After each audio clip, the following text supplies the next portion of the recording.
So vaccination हमारा country में शुरू हुआ था 16th ऑफ जनवरी को, जो हमने शुरू किया था for frontline health care workers, then we vaccinated frontline workers, and then उसके बाद हम लोग 60 years plus and 45 years plus को किए थे। वो फेज 1 एंड फेज 2 था, जो आज खत्म हो गया अप्रैल 30 को। कल से विच इज May 1 से हमारा फेज 3 शुरू होने का है। कोविन पोर्टल का नया फॉर्म आने का है, उसी हिसाब से हमको नया रूल क्या है ना, वैक्सीन हम लोग को खुद ही मैन्युफैक्चरर से लेना पड़ेगा। ये फेज 1 एंड फेज 2 में हमारा अस्पताल वैक्सीन ले रहा था गवर्नमेंट से। फेज 1 पे हम लोग को बिना पैसे में दिया गया था, फेज 2 में हम लोग को खरीदना पड़ा 150 रुपया पर डोज के लिए हिसाब से, और अभी बोला गया है कि डायरेक्टली हम लोग को मैन्युफैक्चरर से अर्थात भारत बायोटेक से कोवैक्सीन और भारत सीरम इंस्टीट्यूट से कोविशील्ड ये खरीदना पड़ेगा। ये खरीदने के लिए जो टाइम लगता है, जो हम लोग लिखेंगे उनको, वो लोग बात करेंगे, हमारे पास आएगा, तभी ना हम वैक्सीन नहीं रहने से हम कैसे वैक्सीनेशन ड्राइव ये 18 ईयर्स प्लस का शुरू करेंगे।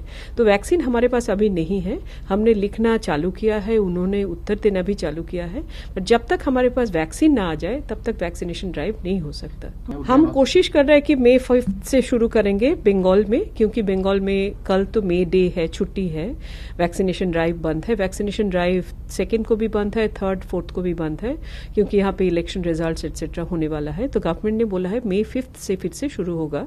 तो हमारा कोशिश है कि ये 4 दिन जो हमारे पास है उसमें से हम लोग वैक्सीन लेकर आ सकते हैं, और वही कोशिश में है। वो होपफुल हूँ कि वो आ जाएंगे, अगर नहीं आया तो कर नहीं पाएंगे, अगर आ जाएगा तो फिर हम वैक्सीनेशन शुरू करेंगे।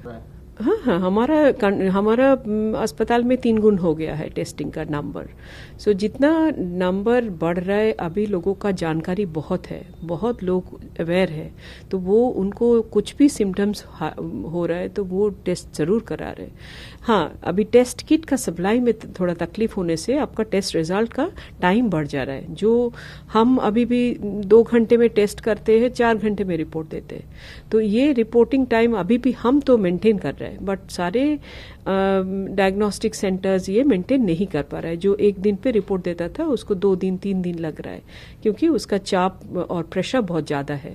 तो यही अभी तकलीफ में है हम, बट कोशिश तो है कि हम लोग का मोर टेस्टिंग सेंटर्स ऐड हो, मोर डायग्नोस्टिक लैब ऐड हो।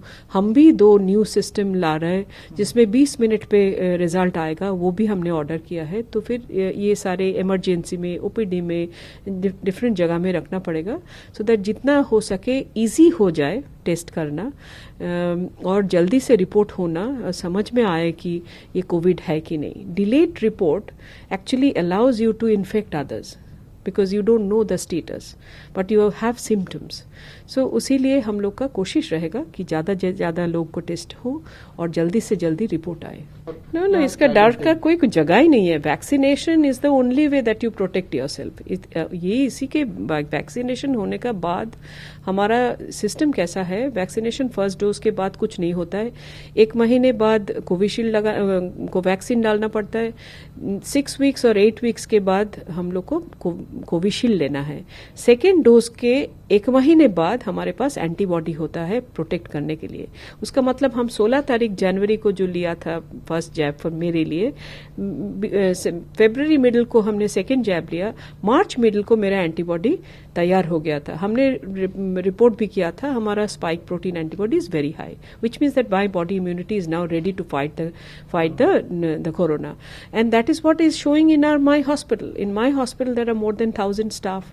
सो जो आगे पहले बार जितने लोग उसके कोरोना में अटैक हुए थे, इस बारी हमारा तो पहले ही आ गया था, प्रायोरिटी 1 पे थे, तो उसीलिए ये लोग इस बारी उतने लोग अटैक नहीं हुआ है, 2-3 लोगों का हुआ है। सो उसका मतलब वैक्सीन काम कर रहा है।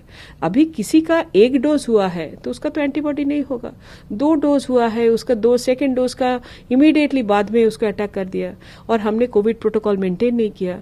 हम सोचा कि 1 डोज लिया है तो हमारा एंटीबॉडी आ गया, ऐसा तो नहीं है। साइंटिफिकली प्रूवन ये है कि 2 डोज के 2nd डोज का 1 महीने बाद आपका एंटीबॉडी तैयार होगा। Please make sure that you get vaccinated. हमारा आपसे विनती रहेगा कि आप जैसे भी आपका सुविधा हो, सारे गवर्नमेंट अस्पताल में बिना पैसा में वैक्सीनेशन हो रहा है, वो मई 1 से होने वाला है। तो आप जहाँ पे भी जाओ, प्राइवेट हॉस्पिटल, गवर्नमेंट हॉस्पिटल, कहीं पे भी जाओ, कोवैक्सीन हो, कोविशील्ड हो, वैक्सीनेट करो। वही हमारा अपील रहेगा टू देशवासियों से। इस बार हमने सुना है कि जो लास्ट बार हम लोग वैक्सीन खरीदे थे 150 रुपया में, और 250 रुपीज़ में हमने वैक्सीनेशन का चार्ज किए थे। तो इस बार वी डोंट नो द क्या प्राइसेस होगा। जब हमारे पास आएगा, कॉस्टिंग के ऊपर में एक तो वैक्सीन का प्राइस रहेगा, उसके साथ कुछ और खर्चा रहता है जो हम लोग को ऐड करना पड़ेगा। वो ऐड करके हमारा प्राइस फाइनल होगा। I don't have a final price at this moment. अभी मेरे पास फाइनल प्राइस उसका नहीं है। हम सबके लिए यही बोलना चाहते हैं कि मेंटली स्ट्रांग रहिए। इतना डिप्रेस होने का ज़रूरत नहीं है, पैनिक भी करने का ज़रूरत नहीं है। 85% of us will be mild variety. So 85% मतलब 100 में 85 लोग हम लोग ऐसे ही अच्छे हो जाएंगे। उनको खाली ख्याल रखिएगा कि आपको क्रोसिन या पैरासीटामोल लेना है बुखार के लिए। थोड़ा बहुत कोमॉर्बिडिटी होने से वो सब देखिएगा। Vitamin C, vitamin D, zinc and ivermectin, doxycycline combination, ये सबको अभी पता है। तो ये दवाई चालू करिए। ऑक्सीजन का बंदोबस्त रखिए। अगर ज़्यादा आपको ऑक्सीजन सैचुरेशन का तकलीफ हो या सांस लेने में तकलीफ हो, ऑक्सीजन सैचुरेशन मेंटेन करिए और घर में रहिए। आइसोलेट करिए अपने को स्ट्रिक्टली। आपका खाना, टॉयलेट्स, रहना should be very isolated. We have hand mobile, we have laptops, we have computers. I think हम खुद अपना ख्याल रख सकते हैं घर में।